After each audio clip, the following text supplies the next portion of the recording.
အားလုံးမင်္ဂလာပါခင်ဗျာမိတ်ဆွေတို့ဒီဗီဒီယိုဖိုင်မှာဘုသူရပြင်းမျှဝေဆွေးနွေးပေးနေတာကတော့ brake servo ရဲ့ပြစ်ချက်ကြောင့် brake မာတဲ့ပြဿနာကိုကြုံတွေ့ရခြင်းနဲ့ပတ်သက်ပြီးမိတ်ဆွေတို့ကိုဘုသူရပြင်းမျှဝေဆွေးနွေးသွားမှာဖြစ်ပါတယ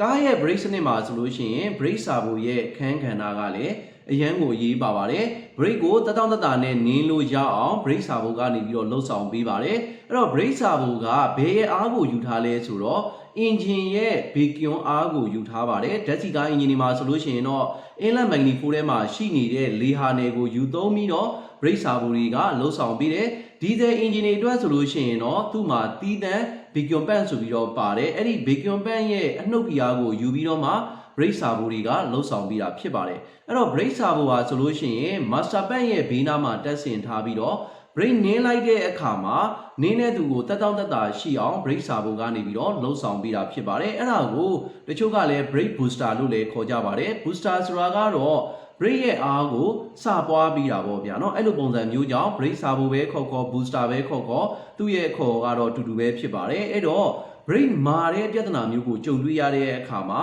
brake servo ရဲ့ပြစ်ချက်ကလည်းအဓိကကျပါတယ် brake servo ဟာဆိုလို့ရှိရင် brake မမာအောင်လှုပ်ဆောင်ပေးပါတယ်နမူနာပြောရမယ်ဆိုရင်ဗျာကျွန်တော်တို့အနေနဲ့ engine မနှိုးဘဲနဲ့ brake pedal တွေကိုနင်းတယ်ဆိုလို့ရှိရင် brake ကြီးကမာမာကြီးဖြစ်နေလိမ့်မယ် engine နှိုးလိုက်တယ်ဆိုရင် brake ကိုနင်းတဲ့အခါမှာတတောင့်တတနဲ့နင်းရတယ်အဲ့တော့ brake တွေဘာတွေပြုပြင်ပြီးသွားလို့ brake လေချူတဲ့အခါမှာ engine ကိုနှိုးပြီးတော့လေချူရတယ်ဆိုတာက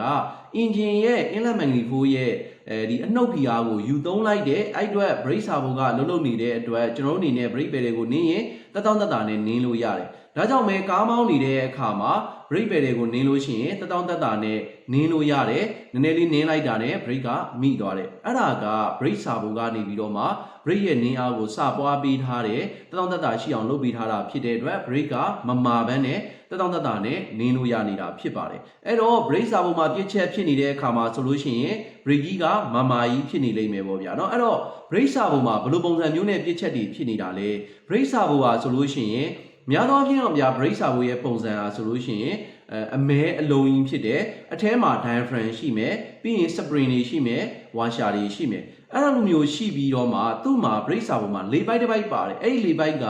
ဓာတ်ဆီကားအင်ဂျင်တွေမှာဆိုလို့ရှိရင်အဲ့ဒီလေပိုက်ရာဆိုရင်အင်ဂျင်ရဲ့ inlet manifold နဲ့ချိတ်ဆက်ထားတယ်တကယ်လို့ဒီဇယ်ကားအင်ဂျင်တွေဆိုလို့ရှိရင်တော့ဘေကွန်ပန့်နဲ့ချိတ်ဆက်ထားတာဖြစ်တယ်ပေါ့ဗျာဂျားထဲမှာကတော့လေပါးလေးတွေတော့ပါအောင်မယ်ပေါ့အဲ့တော့ brake servo မှာဘယ်လိုပြဿနာမျိုးတွေတက်စီနိုင်လဲဆိုတော့ brake servo ရဲ့အတွင်းထဲမှာရှိနေတဲ့ diaphragm ကပေါက်သွားတာပဲဖြစ်ဖြစ်ဒါမှမဟုတ်ရင် brake servo မှာရှိနေတဲ့လေပိုက်တွေပေါက်သွားတာပဲဖြစ်ဖြစ်ဒါမှမဟုတ်ရင်ဘားတွေကျွံသွားတာပဲဖြစ်ဖြစ်ပေါ့ဗျာဘားဆိုတာအဲ့ဒီ brake servo မှာရှိနေတဲ့ဘားတွေကျွံသွားတာပဲဖြစ်ဖြစ်ပေါ့ဗျာเนาะနောက်တစ်ချက်က brake servo မှာဘာပါလဲဆိုတော့ one way ဘားလေးရှိတယ်ဗျာချက်ဘားလေးရှိတယ်အဲ့ဒီချက်ဘားလေးကကျွံထွက်သွားတာပေါ့ဗျာเนาะနောက်တစ်ချက်ကကြတော့ brake servo ရဲ့ body ကတန်ကြီးလိုက်မယ်ပေါက်ထွက်သွားတယ်ကွဲထွက်သွားတယ်ပေါ့ဗျာဒီလိုပြဿနာမျိုးတွေကျွန်တော်တို့အနေနဲ့ကြုံရတယ်နောက်တစ်ချက်ကကျွန်တော်တို့ခေါ်နေတဲ့ထိုးတံလို့ခေါ်တဲ့ put drop ပေါ့ဗျာเนาะအဲ့ဒါကကျွံထွက်သွားတာပေါ့အကြောင်းမျိုးမျိုးကြောင့်အဲ့လိုမျိုးပြဿနာမျိုးတွေကြုံရတယ်အဲ့လိုကြုံရတဲ့အခါမှာဘာဖြစ်လဲဆိုတော့ brake နင်းတဲ့အခါမှာခြေနင်းကမာမာကြီးဖြစ်နေလိမ့်မယ်အဲ့လိုမာမာကြီးဖြစ်နေရဆိုရင်များသောအားဖြင့်ကတော့brake servo ရဲ့ပြစ်ချက်ကြောင့်ပေါ့ဗျာเนาะအဲ့လိုမျိုးဖြစ်ပြီဆိုရင်မဖြစ်မနေကျွန်တော်တို့က brake servo နဲ့ပတ်သက်ပြီးတော့စစ်ဆေးပေးဖို့လိုအပ်တယ် brake servo ကလေကောလုံရင်လားလေထိုးပြီးတော့ဆန်းလို့ရတယ် smoke detector နဲ့ထိုးပြီးဆန်းတဲ့အခါမှာလုံးဝကိုမီးခိုးမထွက်ရဘူးပေါ့ဗျာရိုးစိမ့်တဲ့နေရာမရှိရဘူးတကယ်လို့အဲ့လိုမျိုးရှိနေတယ်ဆိုလို့ရှိရင် brake servo ကတနေရာပေါက်နေတာဖြစ်တဲ့အတွက်မလုံတဲ့အခါမှာနောက်ဆက်တွဲအနေနဲ့ brake ကမာမာကြီးဖြစ်နေလိမ့်မယ်ပေါ့ဗျာအဓိကအားဖြင့်ကတော့ brake servo လုံးမလုပ်ဘူးဆိုရင် brake ကမာရှောကြီးဖြစ်နေလိမ့်မယ်မာပြီးတော့ခါကျရင်ရှောနေတဲ့ပုံစံမျိုးဖြစ်တတ်တယ်ပေါ့ဗျာเนาะအဲ့တော့ဘယ်လိုမျိုးစမ်းသပ်လို့ရလဲအဲ့တော့ကျွန်တော်တို့က engine ကိုမနှိုးထားဘဲနဲ့ brake pedal ကို၄-၅ချက်လောက်နင်းလိုက်မယ်၃ချက်ကနေ၅ချက်ကြားလောက်ဖိပြီးတော့နင်းလိုက်မယ်အဲ့ချိန်မှာဘာဖြစ်မလဲ pedal ကတင်းသွားလိမ့်မယ်မာသွားလိမ့်မယ်အဲ့လိုမာသွားတဲ့အချိန်မှာ engine ကိုနှိုးလိုက်တဲ့အခါမှာဘာဖြစ်မလဲတကယ်လို့ဒါ brake servo လုံးနေတယ်ဆိုရင်အဲ့ဒီ pedal လေးကအောက်ကိုဖြည်းဖြည်းချင်းကျသွားလိမ့်မယ်အဲ့တော့ brake ရှောတာမဟုတ်ပေါ့နော် brake pedal လေးဟာပြန်ပြီးတော့ဆင်းသွားလိမ့်မယ်အဲ့လိုမျိုးဆိုရင်ဒါပုံမှန်ပဲတကယ်လို့အဲ့လိုမဟုတ်ဘူး engine ခုနလိုပဲပေါ့ဗျာ brake pedal ကို၄-၅ချက်လောက်တော့ပြီးတော့နင်းလိုက်မယ်မာသွားမယ် engine နှိုးလိုက်မယ်အဲ့တိုင်းပဲမာမာကြီးပဲတောက်ပြီးတော့ကြံနေခဲ့မယ်ဆိုရင်တော့သိကြတယ် brake servo ကမကောင်းဘူးလို့ကျွန်တော်အနေနဲ့သတ်မှတ်လို့ရတယ်ပေါ့ဗျာเนาะအဲ့တော့brake servo နဲ့ပတ်သက်ပြီးတော့ကြုံတွေ့ရတဲ့ပြစ်ချက်တွေအများကြီးပဲရှိမယ် တေချာတာကတော့ brake မာတဲ့ပြဿနာဖြစ်မယ်အဲ့တော့ brake ကနင်းရတာမာကြီးဖြစ်နေလိမ့်မယ်ဒါဆိုရင်တော့ brake စာဖို့အလုံးမလုံးဆိုတဲ့သဘောပေါ့နောက်တစ်ချက်အနေနဲ့က brake မိတဲ့အကွာကိုနည်းနည်းလေးဝေးသွားမယ်ပေါ့ဗျာပုံမှန်ဆိုလို့ရှိရင်ဥမာပေါ့ဗျာကီလို80နဲ့မောင်းမယ် brake ကိုရုတ်တရက်နင်းလိုက်မယ်ဒါဆိုလို့ရှိရင်10ပေလောက်မှာကားကရက်သွားမယ်သို့မဟုတ်ပေ20လောက်မှာကားကရက်သွားမယ်အဲ့လိုမဟုတ်ဘဲနဲ့ကားရဲ့ဒီရက်သွားတဲ့အကွာဝေးပေါ့ဗျာเนาะအဲ့တော့ stop distance ကဝေးသွားတယ်ပေါ့ဝေးသွားတယ်ဥမာနေနဲ့ကီလို80လောက်နဲ့မောင်းတယ်ဥမာနေနဲ့ဒီ15ပေလောက်မှာရက်ရမယ်ဆိုတဲ့နေရာမှာပေ20လောက်မှာရက်တယ်25ပေလောက်မှာရက်သွားတယ်အဲ့လိုမျိုးဆိုလို့ရှိရင်လေ brake စာပုံမှာပြဿနာတက်နေတယ် brake စာပုံမှာပြစ်ချက်ရှိနေတယ်ဆိုတာကိုကျွန်တော်တို့အနေနဲ့အလွယ်တကူသိရှိနိုင်ပါတယ်เนาะနောက်တစ်ချက်အနေနဲ့ကကြတော့လေတံထွက်တာbrake စာဖို့ပေါက်နေတယ်ဆိုလို့ရှိရင်လေတံကြားနေရလိမ့်မယ်ပေါ့ဗျာเนาะအဲ့လိုမျိုးဆိုလို့ရှိရင်လည်းဒါကစာဖို့ပေါက်နေပြီဆိုတာကိုလွယ်တကူသိရှိနိုင်တယ်ပို့ပြီးတော့တေချာအောင် brake စာဖို့ကို smoke detector နဲ့ထိုးပြီးတော့စမ်းကြည့်လိုက်ပေါ့ဗျာအဲ့ဒီပေါက်နေတဲ့နေရာကနေပြီးတော့မိဘငွေထွက်လာလိမ့်မယ်ဒါဆိုရင်တော့လွယ်တကူသိရှိနိုင်ပါတယ်ထင်သာမြင်သာရှိတာကတော့ brake စာဖို့နဲ့ပတ်သက်ပြီးတော့ပြစ်ချက်ဖြစ်နေပြီဆိုလို့ရှိရင် engine ရဲ့ idle engine ရဲ့ slow ကိုလာပြီးတော့အကျိုးသက်ရောက်မှုရှိတယ်အဲ့ဒါကဘယ်လိုပုံစံမျိုးနဲ့အကျိုးသက်ရောက်မှုရှိတာလဲဆိုတော့ကျွန်တော်မိတ်ဆွေတို့ကိုဒီဗီဒီယိုဖိုင်ရဲ့အစမှာရှင်းပြခဲ့သလိုပဲ brake စာဖို့ကဓာတ်ဆီကားအထူးသဖြင့်ကတော့ဓာတ်ဆီကား engine တွေမှာ inlet manifold ရဲ့အနှုတ်ဖိအားကိုယူပြီးတော့မှ brake စာဖို့ကအလုပ်လုပ်ပေးတာဖြစ်တယ်အဲ့တော့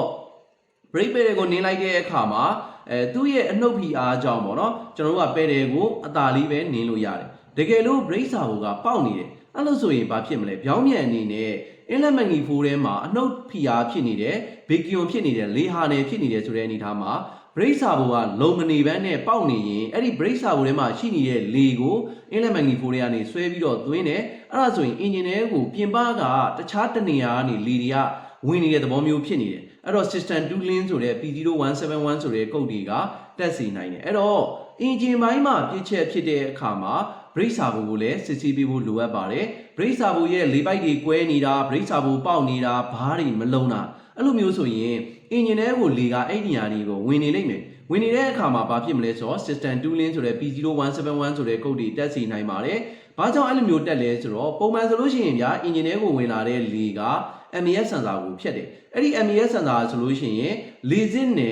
့လေတကားရဲ့ကြားထဲမှာတက်ဆင်ထားတာအဲ့အတွက် MES sensor ကိုဖြတ်လာတဲ့လေက ECU ကတိကျသိတယ်ဒါပေမဲ့ inlet manifold ကအဲ့ဒီ brake servo တွေကလေကိုဆွဲယူနေတာဖြစ်တဲ့အတွက် brake servo ကမလုံတဲ့အခါမှာပြင်ပကလေကအဲ့ဒီကနေဝင်သွားတယ်အဲ့တော့အဲ့လိုမျိုးလေကဝင်နေတာဖြစ်တဲ့အခါကျတော့ MES sensor ရဲ့ data နဲ့တကယ်ဝင်နေတဲ့လေနဲ့ကကွာသွားတယ်အဲ့အတွက် ECU ကနေ system 2 link ဆိုတဲ့ P0171 ဆိုတဲ့ကုတ်တွေကိုတက်စီနိုင်တာဖြစ်တယ်အဲ့လိုမျိုးတက်တဲ့အပြင် engine က slow မငြိမ်တဲ့ပြဿနာမျိုးဒီပါကောင်းနင်းလို့မရတဲ့ပြဿနာမျိုးတွေပေါ့ဗျာအဲ့လိုပြဿနာမျိုးတွေပါကြုံတွေ့နေနိုင်တာဖြစ်ပါတယ်ဒါကြောင့် brake servo ရဲ့ပြဿနာဆိုရင် engine slow အနေထားမှာလည်းတက်ရောက်မှုတွေရှိတယ် RPM အတက်ကြတွေဖြစ်တယ်ပေါ့ဗျာနောက်တစ်ချက်အနေနဲ့ misfire ဖြစ်တဲ့အဆင့်ထိပါကြုံတွေ့နေနိုင်ပါတယ်เนาะဒါကြောင့် brake servo ပြစ်ချက်ဖြစ်နေရဆိုရင် engine ဘိုင်းမှာလာပြီးတော့စိုးကျိုးတွေလာပြီးတော့ထိခိုက်စေတယ်ပေါ့ဗျာနောက်တစ်ချက်အနေနဲ့ကကြတော့ brake servo မှာစီးတွေရှိတယ်အဲ့တော့ brake servo နဲ့ master pad နဲ့တက်တဲ့နေရာလေးမှာအထူးသဖြင့်ကတော့ master pad မှာပါတယ်စီးပေါ့ဗျာအဲ့ဒီစီးကမလုံတဲ့အခါမှာဘာဖြစ်တတ်လဲဆိုတော့အဲ့ဒီ master pad ထဲမှာရှိနေတဲ့ brake စီတွေက brake servo တွေကိုရောက်သွားတတ်တယ်အဲ့လိုမျိုး brake servo တွေကိုရောက်သွားပြီးတော့ brake စီရော့တဲ့ပြဿနာကြုံရတယ်ဒါပေမဲ့ရိုးစိမ့်မှုမတွေ့ရဘူး brake စီကဘယ်ကနေသွားနေလဲဆိုတော့အဲ့ဒီ master pad နဲ့ brake servo က brake servo တွေကိုသူကစီးပြီးတော့ဝင်သွားတာအဲ့တော့ brake servo ထဲမှာရှိနေတဲ့လေကို engine ရဲ့ inlet manifold တွေကနေစုပ်ယူနေတာဖြစ်တဲ့အခါကျတော့ဘာဖြစ်လဲဆိုတော့စီးကျနေတဲ့ brake စီတွေကို inlet manifold တွေကနေပြီးတော့ engine ထဲကိုဝင်သွားတယ်အဲ့တော့ဘာဖြစ်လဲဆိုတော့အဲ့ဒီ brake စီတွေက convection chamber တွေကိုရောက်ပြီးတော့လောင်ကျွမ်းသွားတယ်အဲ့တော့ brake စီပြောက်တဲ့ပြဿနာဖြစ်တဲ့exhaust ကနေပြီးတော့မီးခိုးဖြူတွေလိုက်တယ်နောက် brake စီလောင်ပြီးတော့ထွက်တာဖြစ်တဲ့အတွက်ညှော်နှံ့နေရတယ်ပြီးရင်မျက်လုံးတွေဆက်တယ်အဲ့လိုပြဿနာမျိုးတွေပါကြုံရတယ်ပေါ့ဗျာเนาะဒီလိုပြဿနာမျိုးတွေကြုံရပြီးတော့ brake စီရော့နေပြီဆိုလို့ရှိရင်တော့အဲ့ဒါ brake ရဲ့ဒီ servo နဲ့ master pad ရဲ့ပြစ်ချက်လို့ကျွန်တော်တို့ကအကြံဉာဏ်ပြောလို့ရတယ်ပေါ့ဗျာเนาะဒါကြောင့် master pad နေနောက်ဒီ brake servo တွေရဲ့ပြစ်ချက်ကြောင့် brake စီရော့တဲ့ပြဿနာမျိုးတွေလည်းကြုံတွေ့နေနိုင်ပါတယ်ဒါတွေဟာဆိုလို့ရှိရင်လည်းခါလေးမှာကြုံတွေ့ရတဲ့ထူးခြားဖြစ်စဉ်လို့ပြောလို့ရတယ်ပေါ့ဗျာเนาะဒါက